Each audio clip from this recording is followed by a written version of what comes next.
Hello, I'm Sean Millerick, and this is Marlins After Dark. Why? Because no team keeps you up late at night, crying in a fetal ball, like the Miami Marlins.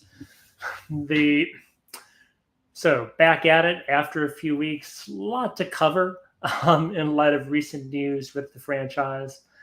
Luis Arraez traded, of course, over the weekend to the San Diego Padres, two-time batting champion, no longer a member of the Miami Marlins.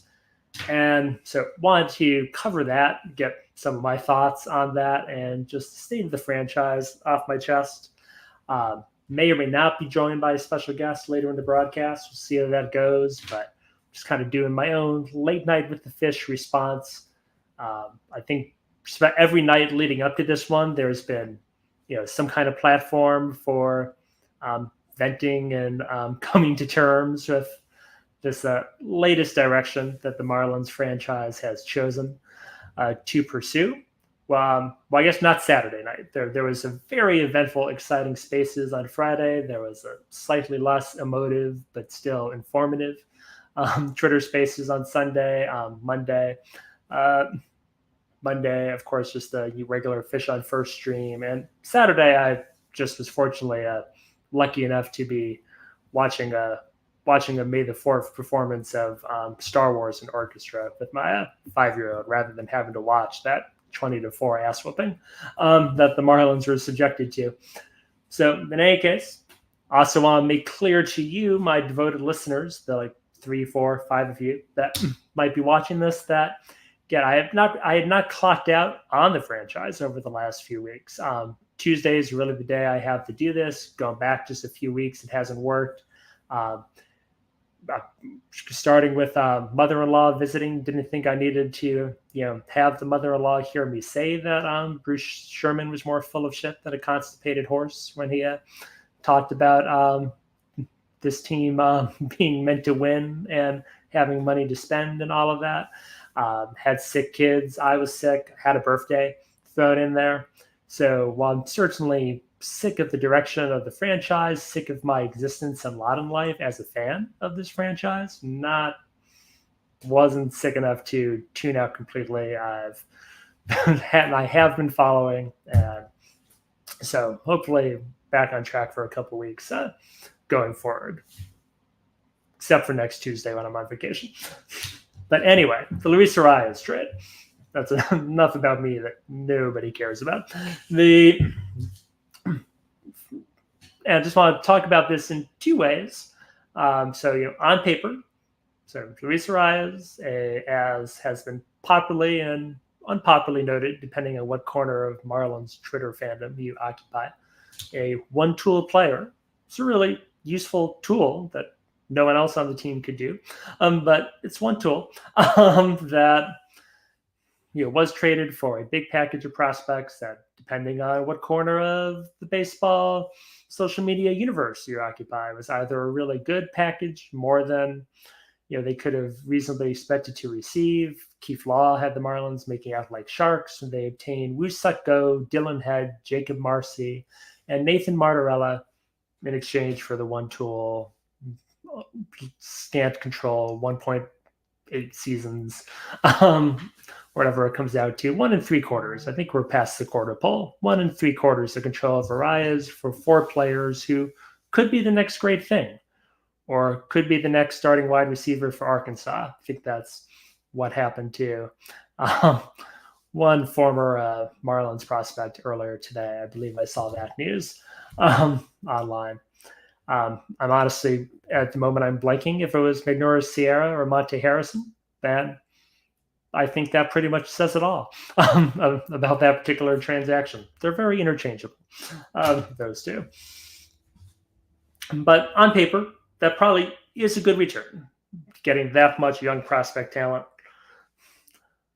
And okay, great. And in a vacuum, fine. But as I covered before, as many of you have covered before and felt over the years, is that really, can all Marlins transactions be viewed through that lens, in a vacuum, just in the lab, that that's what you should do with that kind of asset? And there's certainly a sense of clinical practices them. That's a thing that says they should. But in reality, in the real world, so on paper, probably fine. Particularly since this team in 2024, in the 2024 season, through the lens of accomplishing things in 2024, they're not going to do that. This team sucks. It was designed to suck. It was created that way from the beginning, from November. The plan almost seemed certainly to be terrible, but we can cover that later in the show. So good in that sense, but in the real world, going forward into 2025, 2026, maybe even perhaps and beyond, trading Arraez, I don't know. I really don't like it. That's where, I think I'm coming down initially. I think it was a mistake. I think trading Luis Arraez was a mistake to do. And it just comes down to the fact that this was a young player. He's not, while it is it's been said many times, and he is, a one-tool player. He has one thing that makes him an exceptional player. And while I'm sure he could do the other four things better than I can, not enough to, perhaps be worth paying, 10 million plus, a season. But the hitting of the baseball, he's awesome at that. And so, but he's a young player. That tool ages pretty well. We're not talking about his 80 grade speed falling off. We're not talking about, defense, his ability to roam center field, taking a hit, on bulky knees. This is not a 32-year-old player. Still, plenty of career left. I think he could probably an extension through his age 32 season. You could still expect, if not a 280, then at worst, then 290, 300, hitter. I would expect him to lead the Marlins in average every year of his contract if he had been extended. So this is a young player who wanted to be here, and that's really the important thing.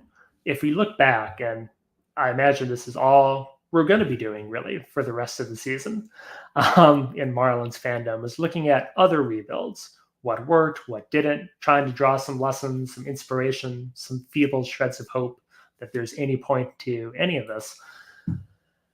And so you had, times where players wanted out as soon as the writing was on the wall that the rebuild was going to happen. Players wanted to wash their hands of this organization. Yelich wanted out. Real Muto wanted out. The one I'm not really going to give much credit to Sherman and Jeter ever, but they did try with Real Muto. Like early on, there was at least an attempt to kind of make him the face of the franchise, and he really just wanted no part of it. He wanted to go try that consistent winning, trying to win baseball games thing out. And I think it's worked out pretty well for him. But Arraez wanted to be here after last season, said he wanted to sign an extension. Even during this offseason, said he wanted to stay in Miami. He was very amenable to signing a contract extension. Good culture, high character guy. I mean, you just kind of saw, the looks of devastation, the consoling, when the news of the trade broke. This is a player that you could have built around. You could have sold all of the tenets of winning baseball that you would think you'd want to instill in young players, up and coming players who have not figured out how to have a hitting regimen, how to crunch tape, how to, show up early to the ballpark and work on their craft. A bunch of these upcoming rookies who have probably had things come easy to them at the levels of the minors of the other organizations they're in. No Marlins hitters have had things come easy to them in the minors, but they're probably going to trade for some of those players and hopefully draft some of those players, this summer. And Arraez would have been a perfect exemplar to, hold in front of them and, I think I heard him on the Spaces. I think it was Eli Sussman who mentioned that he was, essentially a player coach. That he was the hitting coach for the team in a lot of ways. And I completely agree with that assessment. That kind of individual, that's who you want to build the team around. And you could have done that. And you chose not to do that. And you chose not to do that for a mystery box of prospects. I do not know if they could have gotten a 100 prospect the one list, the MLB.com list I looked at when the news broke. I think I skimmed through it looking for these names. I think I saw 3 Padres were in the rank top 100, and one name that I forget was in the 90s, and then of course there was Ethan Salas and Jackson Merrill, who I don't think were obtainable. Either one of those players would not have been obtainable just for Arraez. So maybe the top 100 prospect wasn't happening with the Padres if it really did have to be the Padres. But then that's the other can of worms with this, right? Could they have done better waiting? And everything that's been said publicly is that no, this was the best offer. And whether that's really true, whether just after studying all the tape, Peter Bendix just saw the second coming of Kenny Lofton in Dylan Head and is just really stoked about his future and wants him to be a part of the organization, then okay, then so be it. If that's just the prospect he fell in love with and thinks that's the best. But just given the history of the franchise, that's not something. I think they took it too lightly, and they could have done a lot better. They would have, or at least rather, they would have been much better served holding on to that player. I'm not convinced the prospect haul was worth that, even if they're not going to be competitive this season. And just think that extending him and probably not next season either, but if you extend that player and build around him, I think with the Marlins pitching depth, they could have been competitive in 2026. And just that it was a mistake.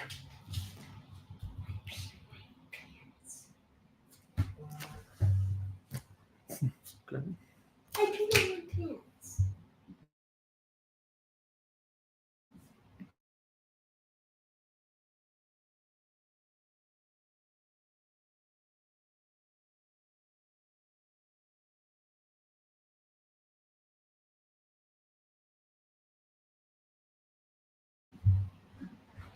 Sorry, technical difficulties there. Well, not technical difficulties, just children who won't sleep. Okay, but then moving on to the next point. So again, hate the fact that the trade happened.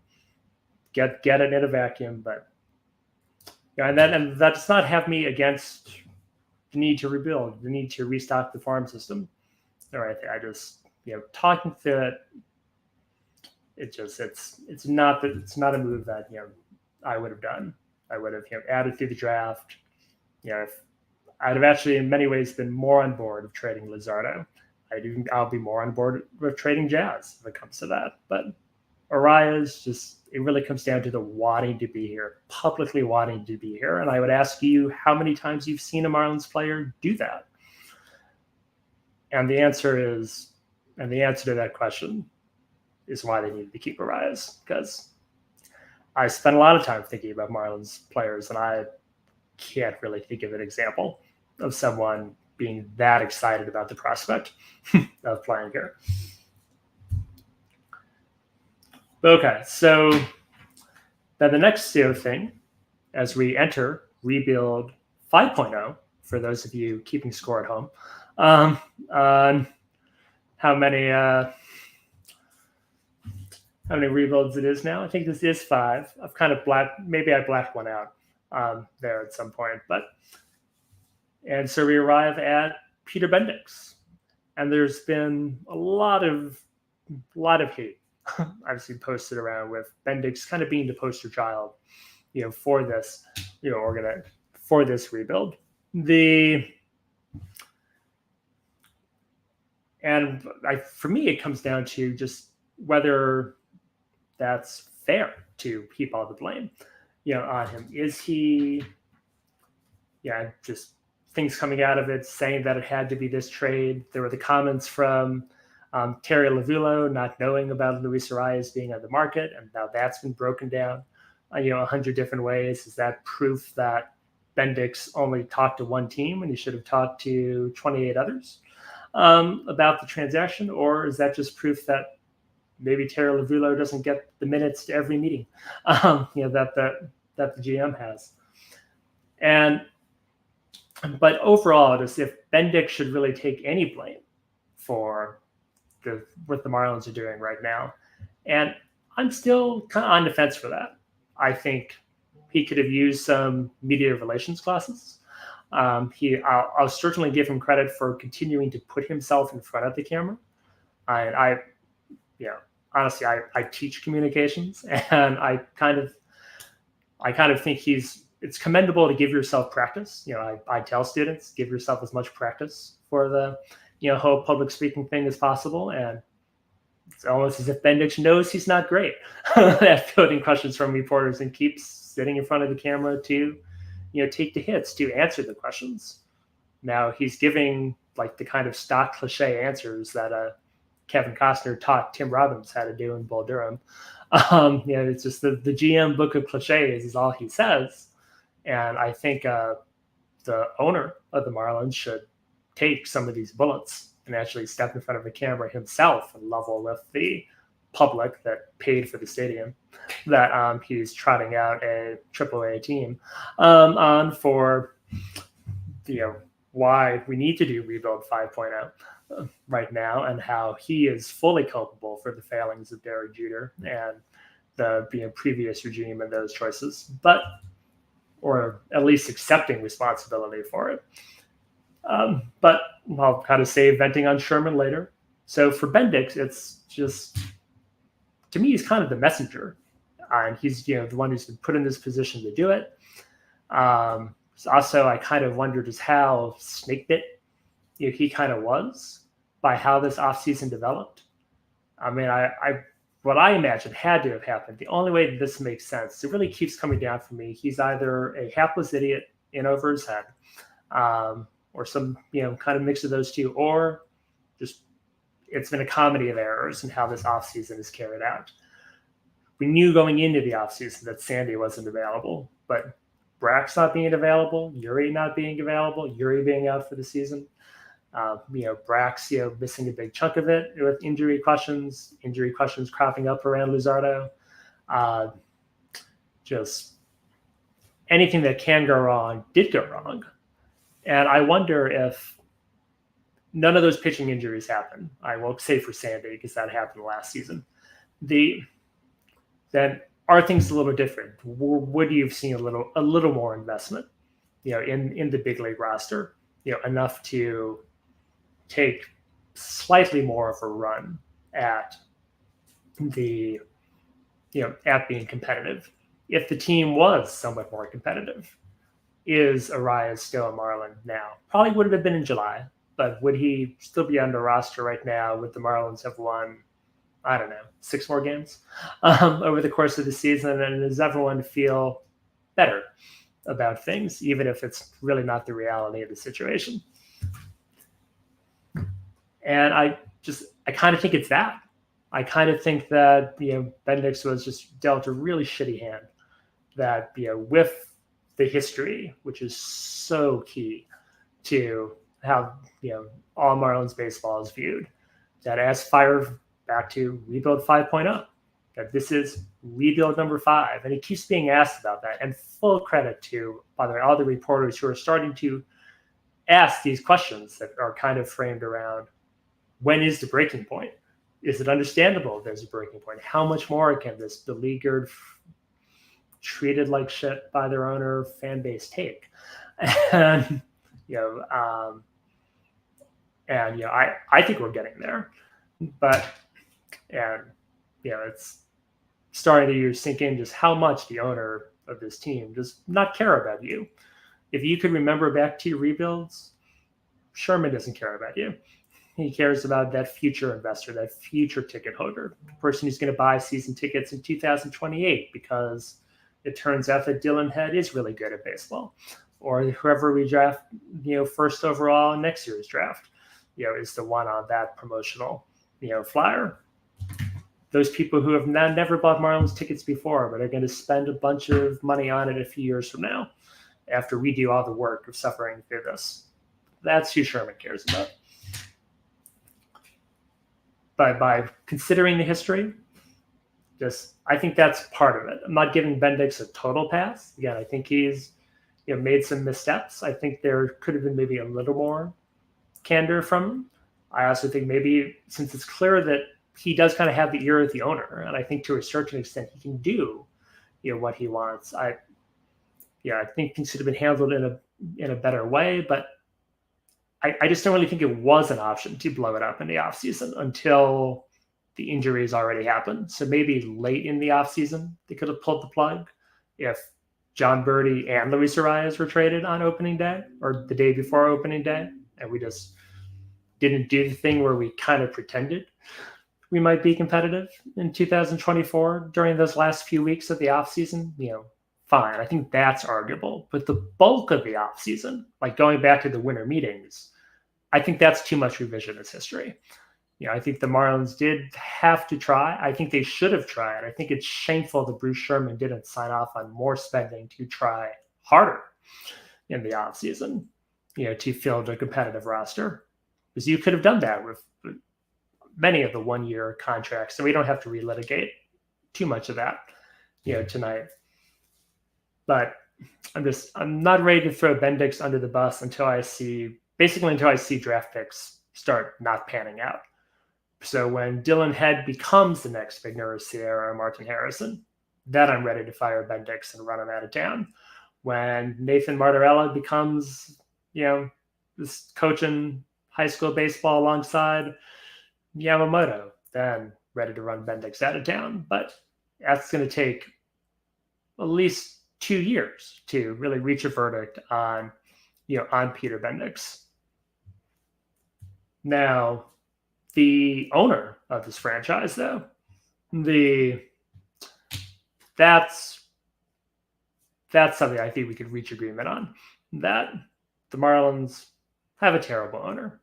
That Marlins fans have been dealt a crappy hand ever since Rane Huizinga lost his patience halfway through '97 and decided to blow that team up. And you've been dealt that crappy hand by owners. You've also been dealt that crappy hand by Rob Manfred and Major League Baseball allowing such an owner to buy the team to begin with.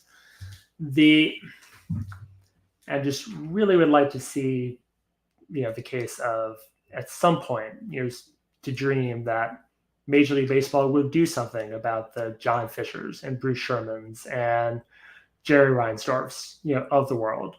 Owners who continually race to the bottom, putting barely anything on the field, investing in their product.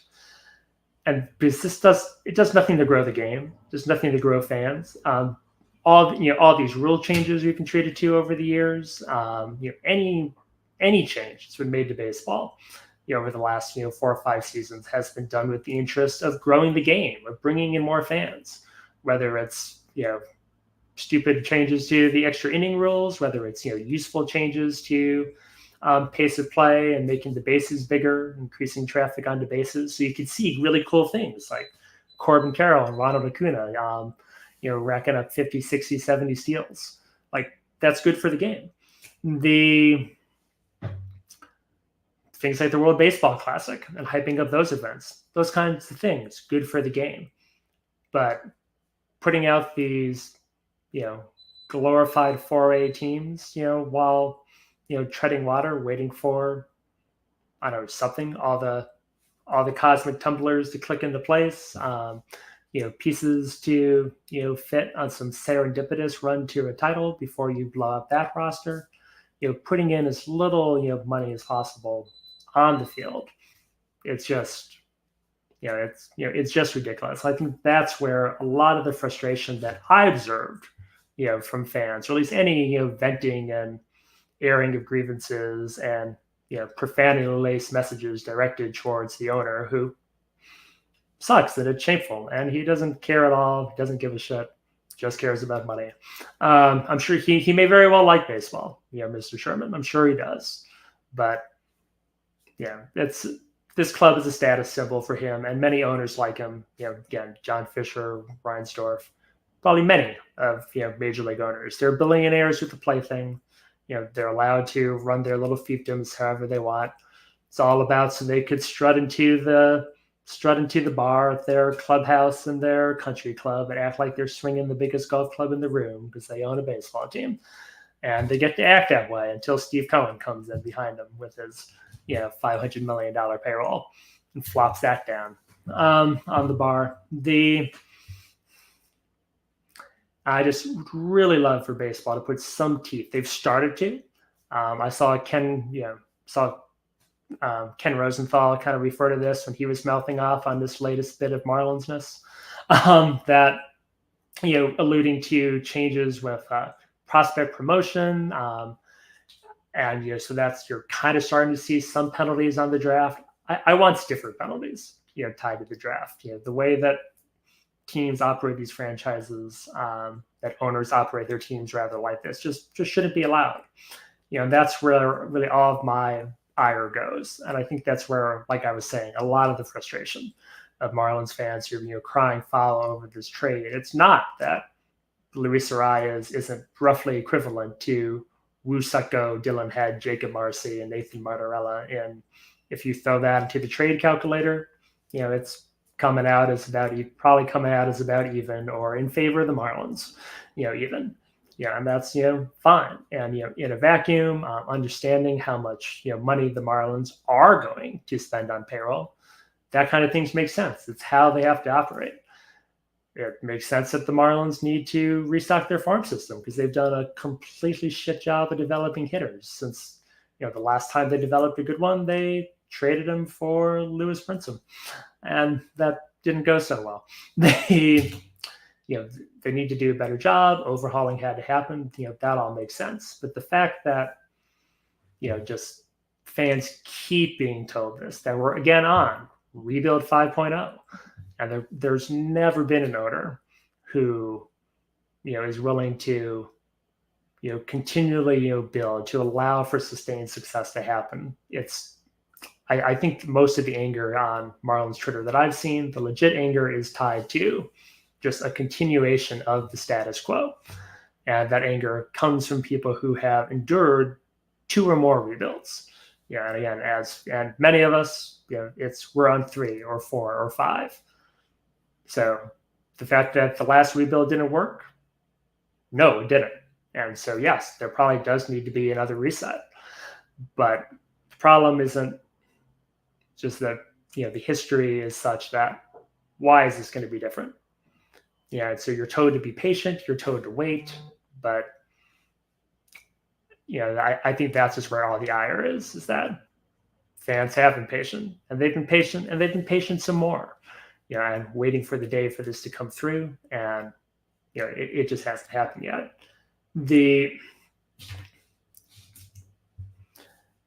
I would just like to see stiffer penalties by baseball at some point in time. Going back to the idea of it not being good for the game to allow the Oakland A's and the Miami Marlins and the Chicago White Sox to operate as they do. I mentioned the World Baseball Classic as a thing that's a positive for growing the game. And one of the few positive, I guess, Marlins stories, although I use that loosely, it's really a positive Bruce Sherman's bank account story that came out, is that apparently the Marlins are going to get to host another World Baseball Classic. And I'm going to write about this in a couple of days for the Here's the Pitch newsletter. But I would respectfully ask, why? Why are the Marlins the favorite to host the World Baseball Classic again? Why would Major League Baseball possibly allow an owner that gives so little of a shit about baseball, about growing the game, about doing what is in the best interest of growing baseball as a sport in the country and across the world, to give him another big moneymaker like this? And I say that with a deep appreciation for how popular this was amongst the South Florida community. I grew up there. Appreciate the rich cultural diversity of the city and county that I grew up in, and the deep appreciation in that community for baseball, and the respect for one's flag and for one's sports teams that play under that flag. And it was great that being down there. Bruce Sherman does not deserve to be awarded that. Baseball should. There are plenty of other metroplexes that have, a rich Latin American culture. Some of them even have domes. This is just about there being a retractable roof. Play it in Texas, play it in Dallas, and play it in Houston. Those teams invest.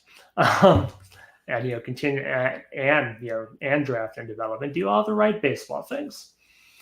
But I just don't think that that kind of status symbol needs to be handed out. And I'm going to feel the exact same way when Major League Baseball gives John Fisher the 2030 All-Star Game or the 2030 World Baseball Classic in his shiny little $1 billion palace in the desert, because he doesn't deserve it either. Not for what he's done, the disrespect he's shown to the game continuously.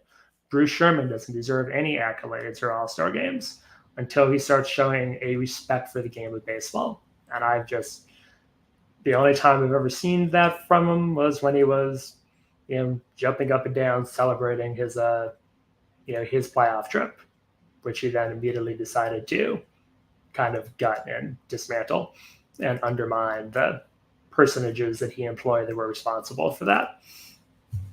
So, but I guess, that's where I'm at. Any rage that I felt from the moment, of the trade was all directed at the owner. Bendix, you've got 2 years, at least for me, before I'm going to say really a negative word about you. Although, please, for the love of God, stop telling people you're keeping one eye on the present and one eye on the future. Just stop. Never say that sentence again. You can say that sentence with an eye roll and a joke and some self-deprecating humor as a joke in 2028 when some of your prospects pan out, and we could all laugh at how shitty the last 2 years were, or 3 years, or 4 years, whatever the case may be. But when the rebuild is actually successful, you can start using that line again.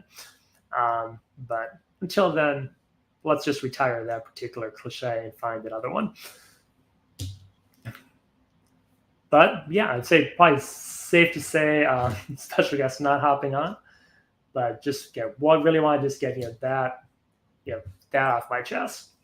And just the only other thing that I kind of wanted to touch on for this, but actually plenty of summer of content. Not like this would be the last trade that the Marlins make, and not like we need to worry too much about the results on the field. It's kind of exciting watching 3 future Hall of Famers play last night. It's going to be that kind of season where it's more interesting maybe what happens on the other side of the diamond than what the Marlins are doing. But just on the Marlins side of things, Marlins obviously play a game against the Dodgers tonight.